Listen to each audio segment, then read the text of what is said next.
ನಮ್ಮ Sarjapura police station ಲಿಮಿಟ್ಸಲ್ಲಿ ಇದು ಏನೋ ಸಂತೆ ಬೀದಿ ಇದೆ ಇಲ್ಲಿ ಆಗಿರುವಂಥ ಒಂದು ಘಟನೆ. ವೆಂಕಟೇಶ್ ಅಂತ ಸುಮಾರು ಒಂದು 35 ಇಯರ್ಸ್ ಓಲ್ಡ್. ಅವ್ರದ್ದು ಮಧ್ಯಾಹ್ನ ಅವ್ರ ಫ್ಯಾಮಿಲಿಯವ್ರ ಜೊತೆ ಮಾತಾಡ್ತಾ ಇದ್ದೆ. ಮಧ್ಯಾಹ್ನ 1:15 ಹೊರಗಡೆ ಇದ್ದಾರೆ.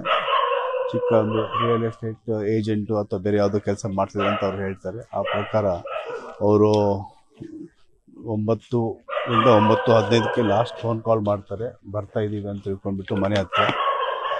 ಆವಾಗ ಇಲ್ಲಿಂದ ಮನೆಯಿಂದ ಒಂದು ಹಾರ್ಡ್ಲಿ 50 ಮೀಟರ್ಸ್ ಡಿಸ್ಟೆನ್ಸಲ್ಲಿ ಇಲ್ಲಿ ಹೊರಗಡೆ ನಿಂತಾಗ ಯಾರೋ ಒಂದಿಷ್ಟು 6 to 7 ಮೆಂಬರ್ಸು ಬಂದುಬಿಟ್ಟು ಇವರಿಗೆ ಮೇ ಬಿ ಅಡ್ವಾನ್ಸ್ ಆಗಿ ವಾಶ್ ಮಾಡ್ತಾ ಇರ್ಬೋದನ್ನು ನೋಡಬೇಕು. ಇಲ್ಲೇ ಬಂದುಬಿಟ್ಟು ಅವ್ರಿಗೆ ಬ್ಯಾಕ್ ಸೈಡಿಂದ ಅಟ್ಯಾಕ್ ಮಾಡಿಬಿಟ್ಟು ಶಾರ್ಪ್ ಎಡ್ಜ್ ವೆಪನ್ಸಿಂದ ಹೊಡೆದಿದ್ದಾರೆ. ತಲೆಯೆಲ್ಲ ಇದು ಆಗಿದ್ದಿದೆ. ಆ ಪ್ರಕಾರ ನಮ್ಮ ಸರ್ಜಾಪುರ ಪೊಲೀಸ್ ಸ್ಟೇಷನ್ ಅಲ್ಲಿ ಈಗ 103 ಅಡಿಯಲ್ಲಿ ನಾವು ಕೇಸ್ ರಿಜಿಸ್ಟರ್ ಮಾಡ್ತೀವಿ.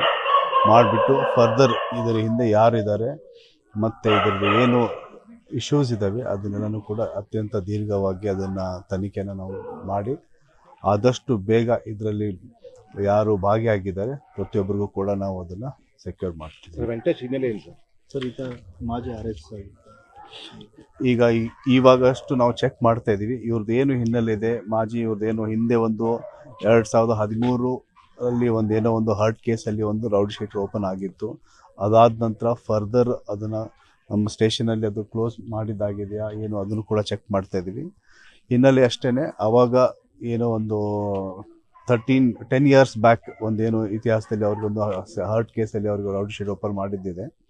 ಅದಾದ ನಂತರ ಫರ್ದರ್ ಮತ್ತೆ ಅವ್ರದ್ದು ರೆಕಾರ್ಡ್ ಬೇರೆ ಯಾವುದೂ ಅಪರಾಧಗಳಲ್ಲಿ ಅವರು ಭಾಗವಹಿಸಿಲ್ಲ ಅಂತ ಒಂದು ಇದು ಕೇಳಿ ಬರ್ತಾ ಇದೆ ನಮಗೆ. ಇನ್ನಷ್ಟು ಡೀಟೇಲ್ ಆಗಿ ನಾವು ನೋಡ್ತೀವಿ. ಅದಾದ ನಂತರ will check it up. Thank you sir.